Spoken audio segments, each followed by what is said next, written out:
क्या है physics part का, force and pressure and friction. तो आज हम इस वीडियो से स्टार्ट करेंगे। बायो के 2 चैप्टर पहले कंप्लीट करेंगे, देन अदर चैप्टर्स हम इसके बाद करेंगे। फर्स्ट जो पार्ट जहां से अपना बायो पार्ट आपकी बुक में स्टार्ट होता है दैट इज सेल।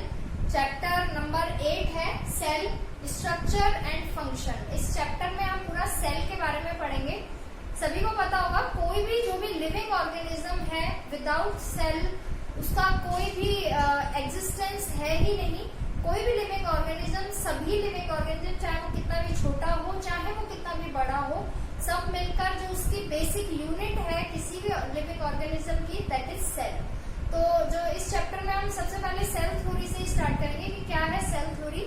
सबसे पहले कोई भी लिविंग ऑर्गेनिज्म विदाउट सेल हो ही नहीं सकता है। जितने भी लिविंग ऑर्गेनिज्म है उनमें सेल जरूरी होगी ही होगी। बेसिक पार्ट है लाइफ का, एक बेसिक यूनिट है जहां से ऑर्गेनिज्म बनना स्टार्ट होता है that is cell.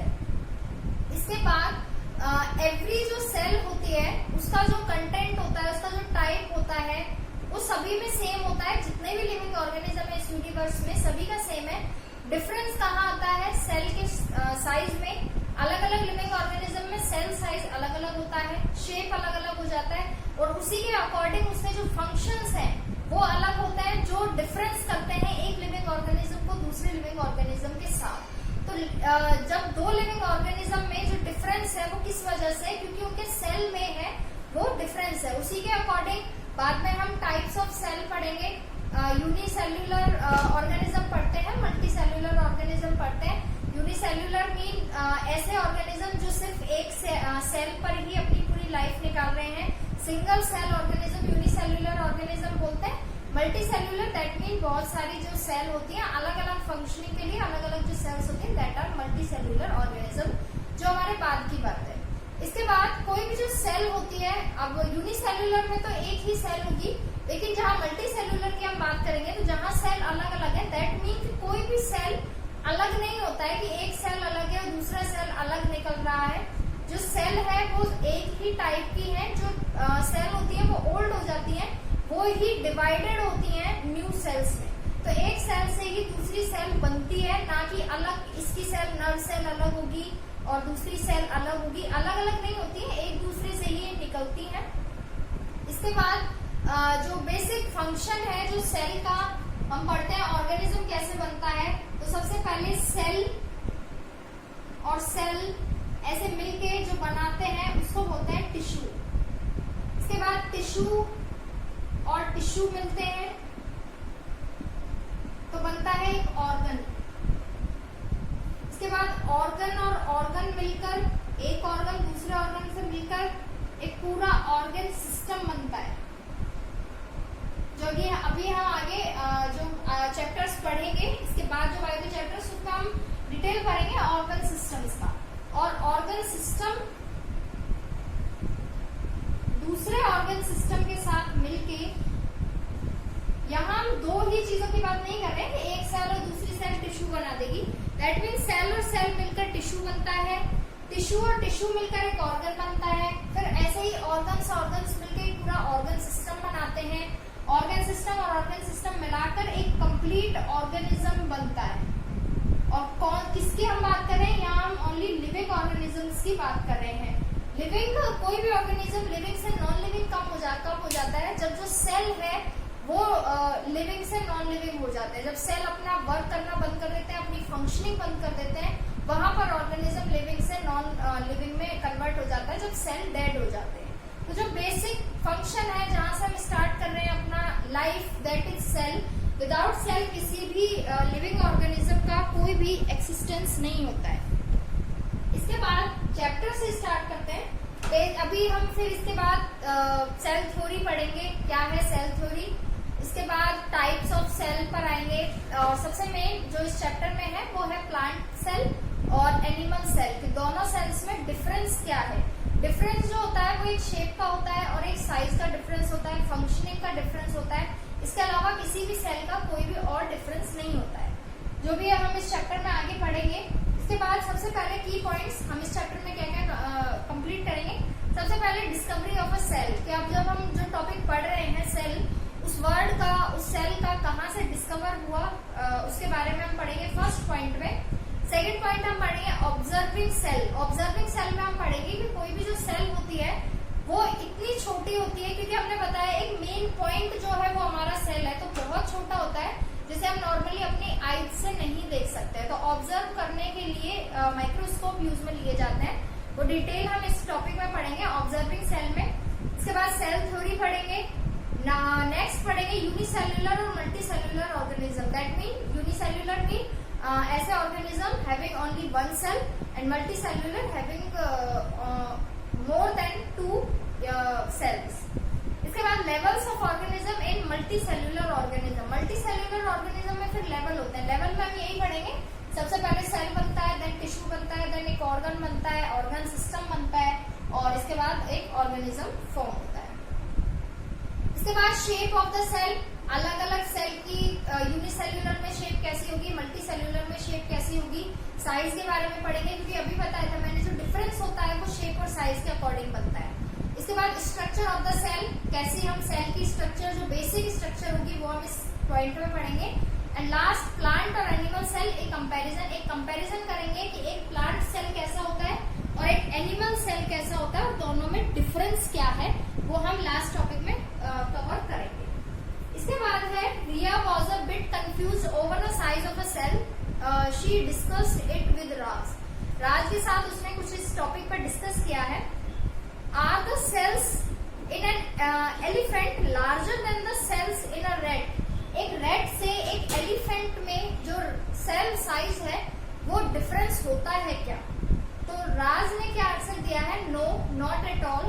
The size of the cells has no relation with the size of the body of an animal और अ प्लांट। ये बिल्कुल भी सही थ्योरी नहीं है कि कोई भी साइज में अगर कोई भी लिविंग ऑर्गेनिज्म बड़ा है दैट मीन वहां पर सेल बड़ी होगी और जो छोटा है उसकी सेल छोटी होगी।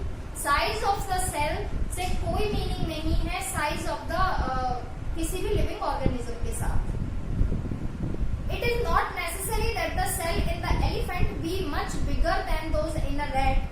The size of a cell is related to its functions. Function से रिलेशन होता है size of the living organism का। The nerve cell in both elephant and rat are long and branch. Nerve cell दोनों में ही same होती है, चाहे rat का साइज कितना भी छोटा है और एलिफेंट का साइज कितना भी बड़ा है। They perform the same function. तो जो साइज है उससे कोई मतलब नहीं होता है, ऐसा राज का कहना है।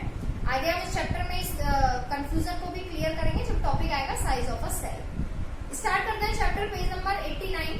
सेल्स में be compare to bricks assemble to make a building. हम सेल्स को ऐसे मान सकते हैं कि कोई भी बिल्डिंग होती है वो ब्रिक्स से मिलकर असेंबल होती है, तो उस तरह से हम कंपेयर कर सकते हैं सेल को।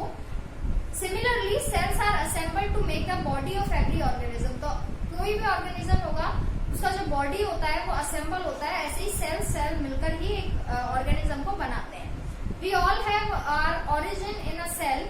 It is the cell that multiply and assemble to make different parts of our body. तो सेल मिलकर मल्टीप्लाई होते हैं और हमारे डिफरेंट पार्ट्स होते हैं बॉडी के, वो असेंबल होते हैं। This is the reason it is the called the smallest basic unit of life. तो सेल को जब हम बोल सकते हैं एक लाइन में, that is cell is smallest, एक तो सबसे छोटी है, इसको आप और डिवाइड नहीं कर सकते, smallest basic unit of life या फिर किसी भी लिविंग ऑर्गेनिज्म के लिए।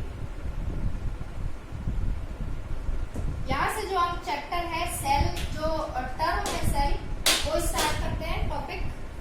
इसके बाद है all living organism are made of cells. सारे जितने भी लिविंग ऑर्गेनिज्म है सब सेल से मिलकर बने हुए हैं। Just as bricks are building blocks of a building. किसी भी बिल्डिंग का जो बिल्डिंग ब्लॉक होता है वो जैसे ब्रिक होता है, दैट्स वाई जो सेल है वो किसी भी लिविंग ऑर्गेनिज्म का बिल्डिंग ब्लॉक होता है। तो cells are building blocks of all living organisms. Cells are capable of carrying out all the life process of a living organism such as movement, respiration, digestion, growth etcetera. ये कुछ भी possible नहीं है without cell. A cell is therefore called the smallest structural and functional unit of life. दोनों ही structural mean हमारा जो living organism का जो स्ट्रक्चर है विदाउट सेल हो ही नहीं सकता है। तो जो स्ट्रक्चरल यूनिट है वो भी सेल ही है और फंक्शनल यूनिट भी सेल ही है, क्योंकि विदाउट सेल कोई भी हमारा बॉडी पार्ट फंक्शन नहीं होगा उसका कोई भी। इसके बाद जो फर्स्ट टॉपिक स्टार्ट करते हैं that is discovery of the cell. कहाँ से सेल डिस्कवर हुआ है? This basic living structure was discovered by Robert Hooke. Robert Hooke एक ब्रिटिश साइंटिस्ट थे जिन्होंने 1665 में इसे डिस्कवर किया था। He observed a slice of cork which is a part of bark of a tree under a compound microscope. He observed a small partition in the shape of honeycomb. These honeycombs were made up of small boxes. The boxes were separated from each other by a thin membrane. इसने देखा था कि जो sales है thin membrane से divided है। These boxes look like small prisons called cells to him, so he named these boxes as cell. तो उसने कुछ बॉक्स वाला स्ट्रक्चर देखा था जिसका नेम उसने सेल रखा है। However, for about 150 years, no progress could be made to further study about cell. इसके बाद 150 साल तक कोई भी 150 years तक कोई भी इतना इन्वेंशन कोई प्रोग्रेस नहीं हुआ इस थ्योरी में।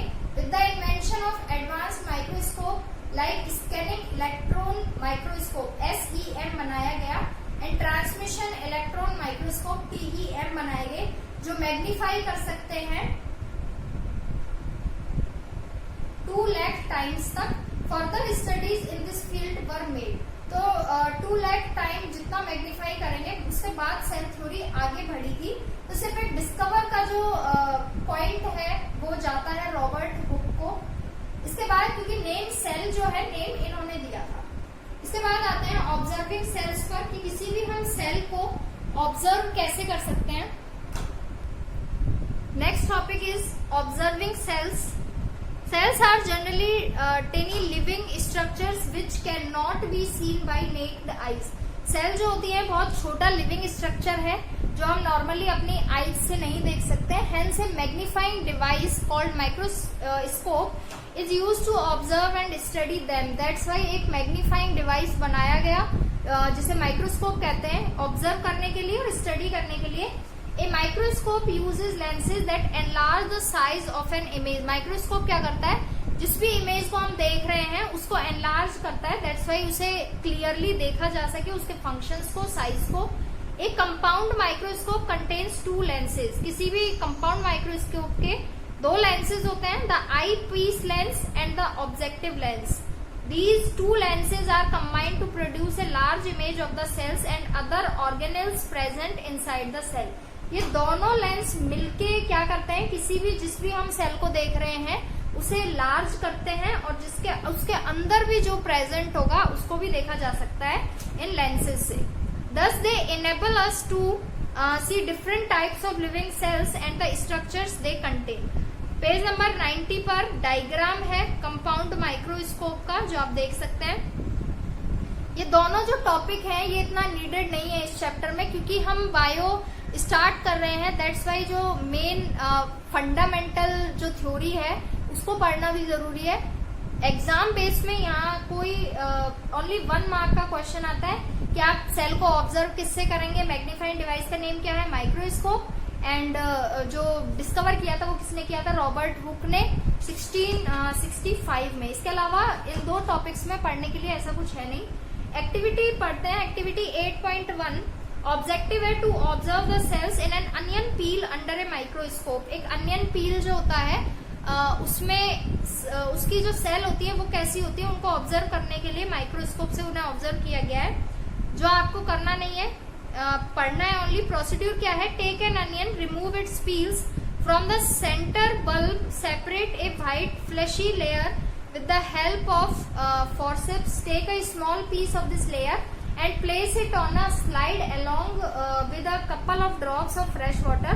Now add a drop of methylene blue solution on it. उसके ऊपर आपको methylene blue solution डालना है and cover it with a cover slip और किसी भी cover slip के साथ उसे cover करना है। Ensure that there are no air bubbles trapped between the slide and the cover slip. Place the slide under a microscope. क्या observation होगा? You will observe small chamber like cells.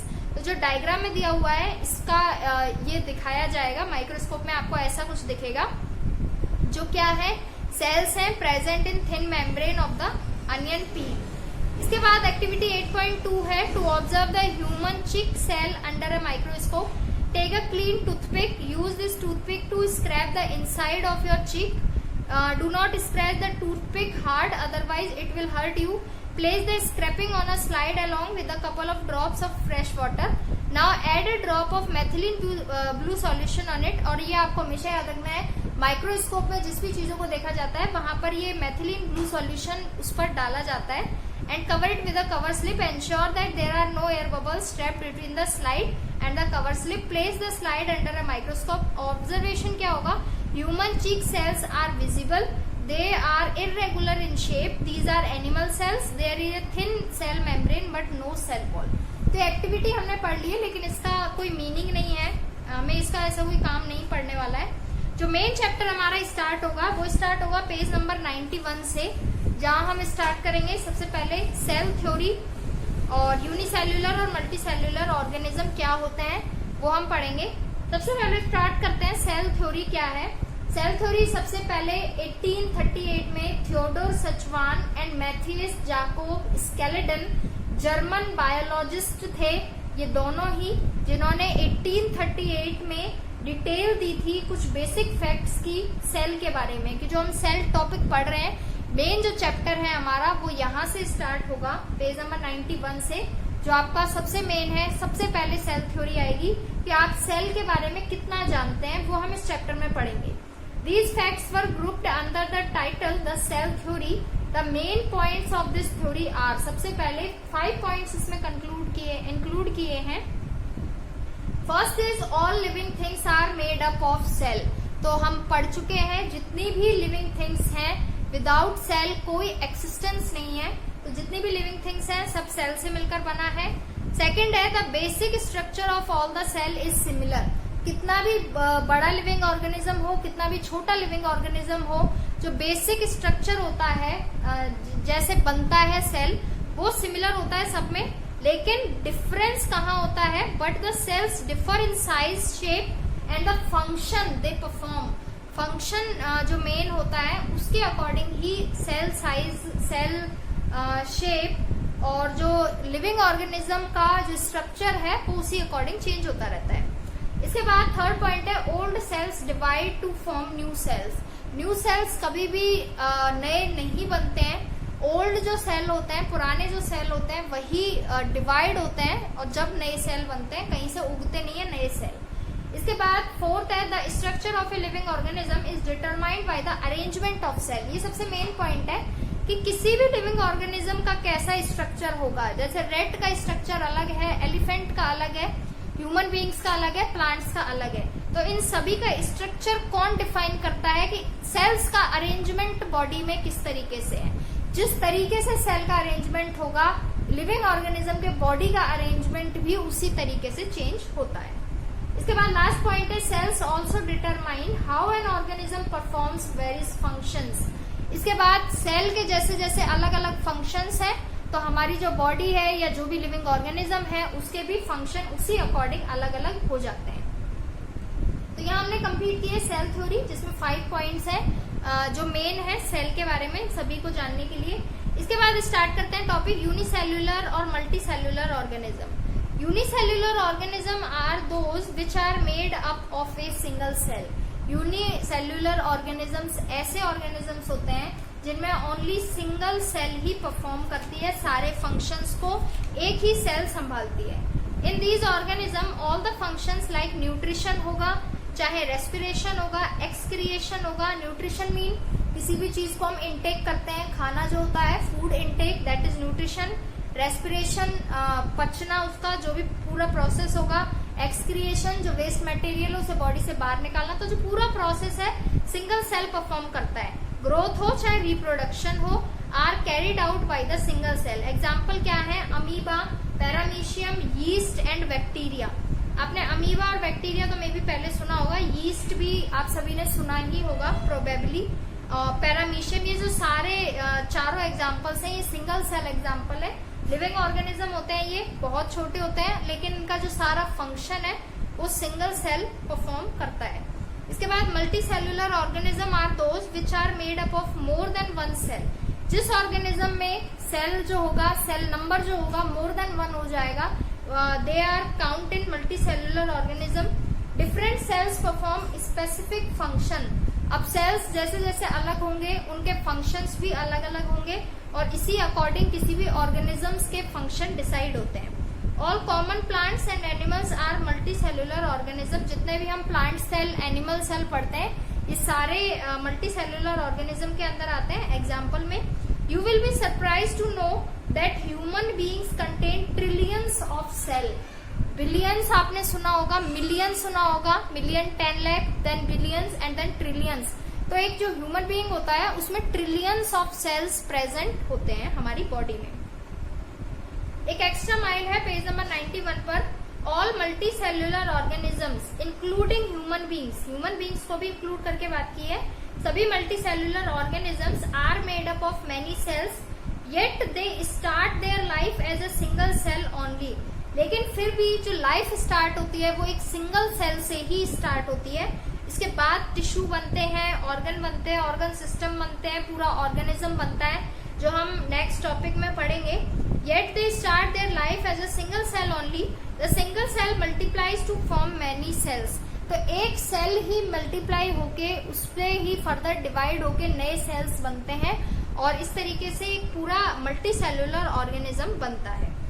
इसके बाद page number 91 जो हम next video में complete करेंगे, topic होगा levels of organisation in multicellular organism. Unicellular का तो हम डिटेल नहीं पढ़ेंगे क्योंकि एक ही सेल होता है, बाद में इसका शायद स्ट्रक्चर होगा नेक्स्ट टॉपिक्स में, लेकिन इतना डिटेल नहीं है। मल्टी सेलुलर ऑर्गेनिज्म के बारे में हम डिटेल पढ़ेंगे इस चैप्टर में, जहां पर लेवल पढ़ेंगे ऑर्गेनाइजेशन के।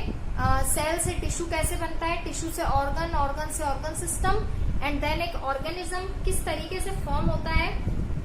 फिगर 8.7 है पेज नंबर 91 पर, levels of organisation in a multicellular organism.